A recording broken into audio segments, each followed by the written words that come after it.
എറണാകുളം ചേന്ദമംഗലത്ത് ഒരു കുടുംബത്തിലെ 3 പേരെ വെട്ടിക്കൊലപ്പെടുത്തിയിട്ടും 2 കുഞ്ഞുങ്ങളെ അനാഥരാക്കിയിട്ടും യാതൊരു കുറ്റബോധവുമില്ല.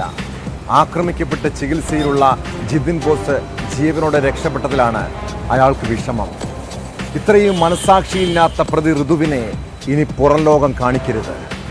നാട്ടുകാരുടെ പ്രതിഷേധം കണക്കിലെടുത്ത് കനത്ത പോലീസ് സുരക്ഷയിൽ പ്രതിയെ തെളിവെടുപ്പിനെത്തിച്ചു. കൊലപാതകം നടന്ന വീട്ടിൽ പുലർച്ചെയാണ് പോലീസ് തെളിവെടുപ്പ് നടത്തിയത്.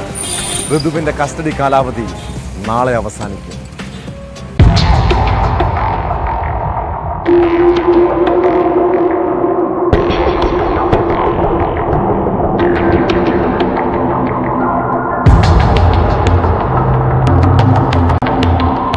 അന്വേഷണ സംഘത്തിന്റെ ചുമതലയുള്ള മുൻപ് ഡിവൈഎസ്പി എസ് ജയകൃഷ്ണന്റെ നേതൃത്വത്തിലാണ് തെളിവെടുപ്പ് നടന്നത്. 1 മാസത്തിനുള്ളിൽ അന്വേഷണം പൂർത്തിയാക്കാനാണ് നീക്കം. പ്രതിക്ക് മാനസിക അസ്വാസ്ഥ്യങ്ങളില്ലെന്ന് ഡിവൈഎസ്പി എസ് ജയകൃഷ്ണൻ പ്രതികരിച്ചു. അതേസമയം ലഹരിക്ക് അടിമയായതുകൊണ്ട് നേരത്തെ ഡി അഡിക്ഷൻ സെന്ററിൽ ചികിത്സ തേടിയിരുന്നെന്നും പോലീസ് വ്യക്തമാക്കി. പ്രത്യേകിച്ച് മാനസികാരോഗ്യ പ്രശ്നം ഉണ്ടായിട്ട് തോന്നുന്നില്ല. അദ്ദേഹത്തിന് ലഹരിക്കുള്ള ചികിത്സ നേരത്തെ നൽകിയിട്ടുള്ളതായിട്ട് മനസ്സിലായിട്ടുണ്ട്. അത് ഒരു താൽക്കാലിക ചികിത്സയായിട്ടാണ് മനസ്സിലായിട്ടുള്ളത്. അതിൽ മാനസികാരോഗ്യത്തെ ബാധിക്കുന്ന തരത്തിലുള്ള ഒരു വലിയ ബുദ്ധിമുട്ട് ആൾക്കില്ല എന്നുള്ളതാണ് ഇപ്പം നമ്മുടെ അന്വേഷണത്തിൽ മനസ്സിലായിട്ടുള്ളത്. ഇരു കുടുംബങ്ങളും തമ്മിൽ 3 വർഷത്തിലധികമായി തർക്കം നിലനിൽക്കുന്നുണ്ട്. ആ കുടുംബത്തിലുള്ളവരോട് വിരോധമുള്ളതായി ഋതു സുഹൃത്തുക്കളോട് നേരത്തെ പറഞ്ഞതായും വ്യക്തമാക്കിയിട്ടുണ്ടെന്നും ചികിത്സയിലുള്ള ജിതിൻ ബോസിന്റെ ആരോഗ്യനില മെച്ചപ്പെടുമ്പോൾ മൊഴിയെടുക്കുമെന്നും പോലീസ് അറിയിച്ചു.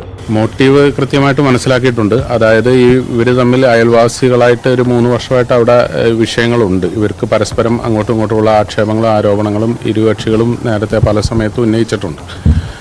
അതിൻ്റെ ഭാഗമായിട്ടുണ്ടായ ശത്രുതയാണ്. അത് പലതരത്തിൽ ഇങ്ങനെ ഓരോ സമയത്തുണ്ടായിട്ടുണ്ട്. അപ്പോൾ അത് കാരണമാണ് മനസ്സിലായിട്ടുള്ളത്. അവർ അങ്ങോട്ടും ഇങ്ങോട്ടുമുള്ള ആക്ഷേപങ്ങളും ആരോപണങ്ങളും ഉന്നയിച്ചിരുന്നതായിട്ട് നമുക്ക് മനസ്സിലായിട്ടുണ്ട്. അതിൻ്റെ ഭാഗമായിട്ടുണ്ടായ സംഭവമാണ് എന്നാണ് മനസ്സിലായിട്ടുള്ളത്.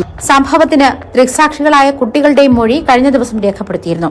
അതേസമയം ആക്രമിക്കപ്പെട്ട് ചികിത്സയിലുള്ള ജിതിൻ ബോസ് ജീവനോടെ രക്ഷപ്പെട്ടതിൽ നിരാശയാണ് തനിക്കെന്ന് പ്രതി ഋതു ജെയിൻ പ്രതികരിച്ചു. ജിതിനെ ലക്ഷ്യമിട്ടായിരുന്നു ആക്രമണം മുഴുവൻ നടത്തിയത്. തലയ്ക്കടിച്ചതിനു പുറമെ കത്തികൊണ്ട് കുത്തിയത് മരണം ഉറപ്പിക്കാനാണെന്നും ഋതു പോലീസിനോട് പറഞ്ഞു. കുടുംബത്തിലെ എല്ലാവരുടെയും മരണം ഉറപ്പിക്കുന്നതിനായി ആവർത്തിച്ച് തലയിൽ അടിച്ചുവെന്നും കുടുംബത്തെ മുഴുവൻ ഇല്ലാതാക്കുകയായിരുന്നു ഉദ്ദേശമെന്നും ഋതു മൊഴി നൽകിയിട്ടുണ്ട്. ഇക്കഴിഞ്ഞ 17-നാണ് നാടിനെ നടുക്കിയ കൊലപാതകം അരങ്ങേറിയത്.